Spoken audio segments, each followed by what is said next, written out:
Hi everyone, my name is Dana Gelsomino and this is episode 10 of the Ask a Question show, the show in which you ask a question about any type of narcissistic or otherwise toxic or abusive relationship, and I, along with the rest of the audience here, will do our very best to help answer it for you. So our goal here is to give you the support and the feedback that you need in order for you to move forward and getting the clarity, the closure, and the healing that you so deserve.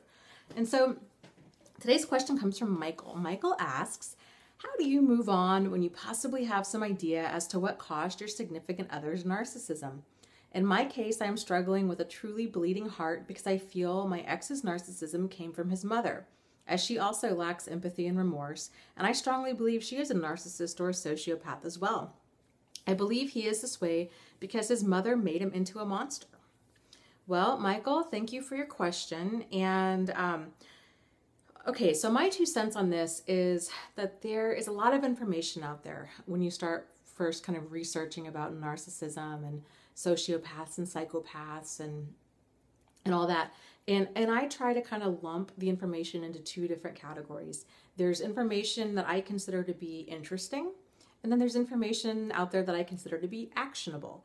And a lot of the interesting information is kind of more of the psychoanalysis of it all. You know, kind of what made this person this way.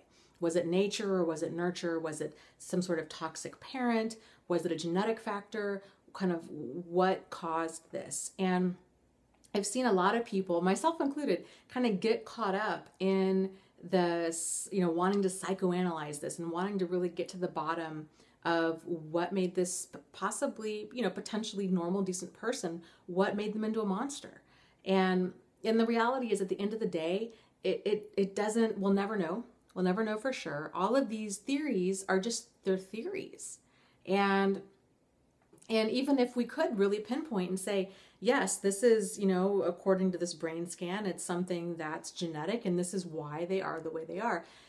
Again, it's interesting, but it doesn't change where you are today, and it doesn't change where we are today with, okay, how do we take action and move forward in getting the clarity, the closure, and the healing that we deserve? So I think to really get the healing and to move forward and getting that forward momentum on your life and moving forward, you have to just fully see them as they are today. And, again, it's really easy to kind of, and I totally get it, where you get caught up in having this, kind of sympathy and empathy for this really damaged person. It's sort of like coming across a puppy that has rabies. And you're like, oh my God, this is so tragic. This puppy is so great and so cute and had so much potential to be a really great dog, but now it just has rabies. And I can't stay here because if I do, it's going to make me really sick, right? So it's hard to kind of just walk away from, somebody that is like this little puppy, like a really toxic little puppy. But you have to get rid of that toxicity in your life. There is no, it's not going to change. And especially if they're not motivated to change, and it's just going to end up making you toxic as well.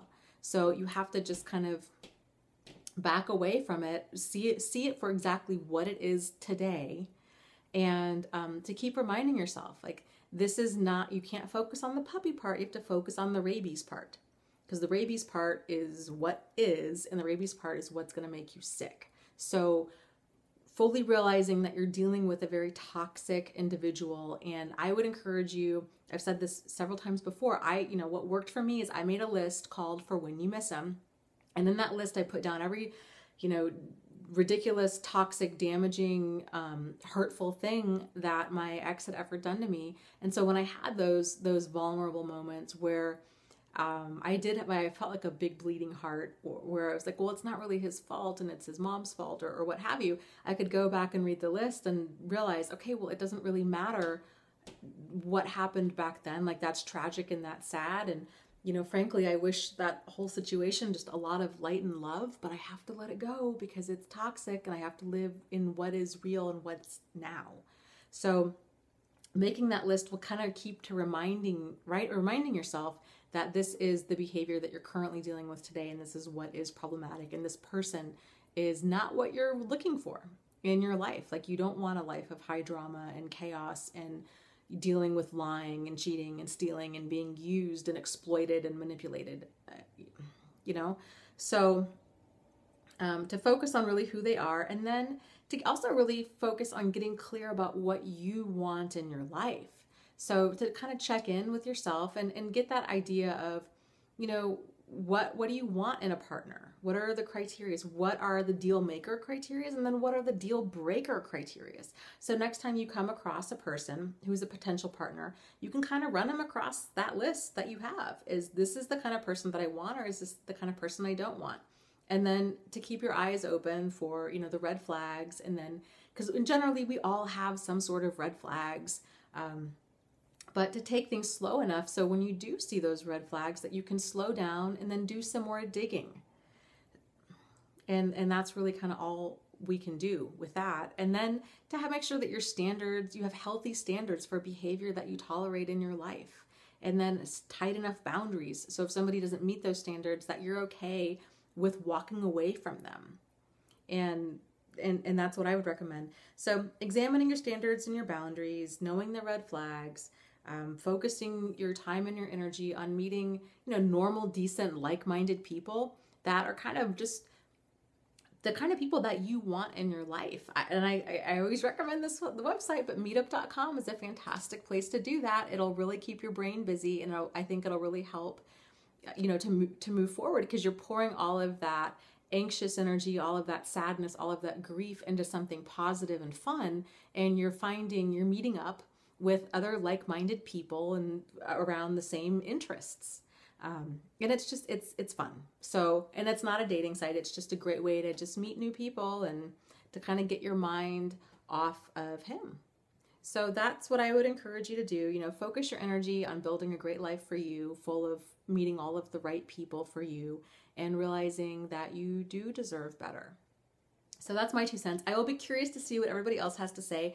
So if you guys have any, you know, questions for the Ask a Question show, please email me down below. I would love to hear from you. And I, along with the rest of the audience, will see what we can do. So if you have any other questions, comments, concerns, frustrations, ideas in general, insights you'd like to share, you know, you need some support, you want to give some feedback, what have you, you just want to say hi, I love to hear from you guys. So let me know. Again, my email is down below, dana@narcissistsupport.com. And as always, lots of love to you guys. You are so not alone in this. There's so many other just people out there with you. So you're not alone. You are not crazy. Please go with your gut instinct. It's there for a reason. And you really can heal. You really can move forward and having an amazing life. You really can. So get crystal clear on what that is and get busy on building it. Because remember, the best revenge is a good life. It really, really is. So take care, and I will talk to you soon. Okay, bye.